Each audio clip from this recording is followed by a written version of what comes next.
먼저 최근 국내 증권사들에 이어서 글로벌 IB까지 코스피의 눈높이를 올려잡고 있습니다. 하지만 공매도가 최고치를 기록하면서 시장에선 과열 우도가 우려감이 커질지 혹은 추가 랠리가 이루어질지 엇갈린 시각이 제기되고 있는데요. 관련 뉴스 함께 확인해 보시죠. 코스피 지수가 어느덧 역대 최고치를 목전에 두고 있습니다. 코스피의 올해 타임라인을 함께 확인해 보시면 연초 398포인트에서 출발했던 지수는 공매도 재개와 트럼프 대통령의 상호 관세 발표를 거쳐서 2300선이 무너지기도 했었고요. 하지만 이재명 대통령 취임 후 이 주식시장 개화 기대감이 부각되면서 어느새 3000포인트를 훌쩍 회복했습니다.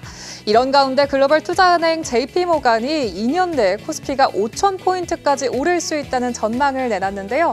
반면에 공매도 순보유 잔고가 공매도 전면 재개 이후 최고치를 기록하면서 조정장이 올 거라는 시각도 많아지고 있습니다. JP모간이 앞으로 2년 내에 코스피 지수가 5천까지 오를 수 있다는 전망을 제시하면서 한국 시장에 대한 투자 의견을 기존 중립에서 비중 확대로 상향했습니다. 한국 증시는 아시아 그리고 신흥국 중 핵심적인 비중 확대의 시장이라면서 이 지배구조 개혁이 순조롭게 이루어질 경우 그간 비교적으로 저평가됐던 한국 증시의 밸류에이션이 높아질 수 있다고 설명했고요. 연내에선 3,200에서 3,500선을 유지할 거라고 평가했습니다. 다만 아이러니하게도 외국인 투자자들의 매수세는 작년 초에 비해서 훨씬 약한 상황이죠. 이건 외국인들이 더 나은 진입 시점을 찾고 있다. 언제인지 찾고 있는 거라고 JP모간은 이렇게 분석을 했습니다. 여름 중에 관세 우려동에 이 변동성을 겪을 수는 있지만 이런 단기 조정은 오히려 매수 기회로 삼아봐야 한다면서 지배구조 개혁이 유지되는 한 조정이 발생할 때마다 매수를 추천한다고 강조하기도 했습니다. 한편 코스피의 공매도 순보유 잔액은 9조 원을 넘기면서 3월 말 공매도 전면 재개 이후 최대 규모로 집계가 되고 있는데요. 우리 시장이 대선 이후 지속적인 상승장을 겪은 만큼 향후 주가 하락을 예상하는 투자자들이 많아졌다는 신호로 포착이 되고 있습니다. 코스피 안에서는 SKC와 한미반도체, 신성 ENG 그리고 비중이 높아진 가운데 호텔 신라부터 두산 퓨얼셀도 3% 이상의 잔고 비중이 차지했는데요. 이 코스닥에서는 재룡전기를 필두로 VT와 다날, 제주 반도체는 물론이고 네이처셀과 이처전지주 안에선 에코프로비엠의 모습도 확인이 됐습니다. 국내 증권사들에 이어서 이젠 글로벌 투자은행까지 한국 증시에 대한 장밋빛 전망을 내놓고 있지만 정부의 개혁 영향을 지수가 계속해서 받아갈 수 있을지 궁금한데요. 하지만 공매도 잔고는 나날이 불어나고 있는 상황, 과연 코스피의 향방은 어떤 흐름을 보일까요? 전문가분들의 의견 통해서 투자 인사이트 얻어보시죠. 다음 시그널도 체크해볼까요? LG전자까지 HBM 장비 정조준에 나서면서 한화세미텍에 이어 라이벌이 늘어난 한미반도체 뉴스 체크해보시죠.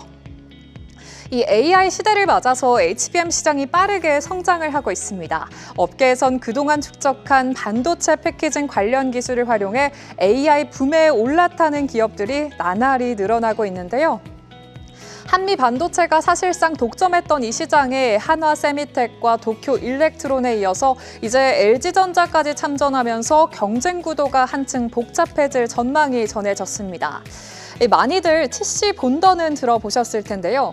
시장에선 이젠 꿈의 장비로 불리는 하이브리드 본더 개발이 시작되면서 향후 HBM 시장 구도가 달라질 거라는 분석도 나오고 있습니다.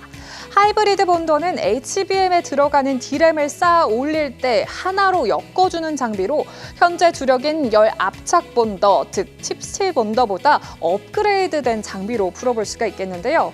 D램 사이에서 이 가교 역할을 하는 단자죠. 이 TC 본더에 사용되는 범프, 이 범프가 필요 없어지게 만드는 만큼 HBM을 더욱더 얇게 만들 수가 있는데 그런 만큼 기존 TC 본더에 비해서 발열도 줄어든다는 장점을 가지고 있습니다.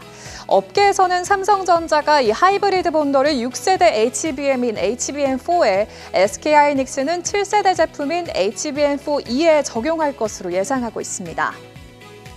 기존의 네덜란드 베시와 미국 어플라이드 머티리얼즈가 협업해서 이 시장을 주도해 왔는데요. 이에 도쿄일렉트론은 퓨전 본딩에 이어서 하이브리드 본더 개발에 착수하면서 핵심 플레이어로 부상할 수 있다는 관측이 나오고 있고요. 세메스가 삼성전자의 하이브리드 본더 개발을 하는 가운데 한화세미텍은 올해나 내년에 통합 클러스터를 출범할 예정이고요. 한미반도체는 지난달에 285억을 투입해서 전용 공장을 건설한 바 있습니다. 이 상황에서 이젠 LG전자까지 이 HBM 장비에 뛰어드는 건데요. 2028년 양산을 목표로 개발에 착수한 가운데 지난주 하이닉스가 공정 변경 소식을 전해오기도 했습니다. 이 시장에선 여러모로 이 한미 반도체의 불리한 상황일까 하는 우려감이 생길 수밖에 없을 텐데 오늘 증권사 리포트 확인해 보시죠. 한미 반도체에 대해서 일단 국내보다는 해외 고객사를 중심으로 여전히 시장 점유율이 높은 상황인데다가 후공정 필수 장비 마이크로스와 반도체 검사와 적재 공정에 쓰이는 비전 플레이스먼트를 결합한 장비죠. MSVP가 TC본더의 일부 이연을 대체하고 있다면서 목표가를 계속해서 12만 원으로 유지하는 LS증권의 리포트가 나오기도 했습니다. 이런 전망 속에서 향후 투자 전략을 어떻게 세워봐야 할지 궁금해지는데요. 이 HBM 본더 시장의 전망 그리고 장비보다 소재에 주목해야 할 타이밍일지 진단이 필요해 보입니다. 오늘 장 마켓 시그널 함께 체크해봤습니다. 계속해서 다양한 경제 이슈를 알고 싶다면 구독과 좋아요, 알림 설정 부탁드립니다. AI 캐스터 권미정이었습니다.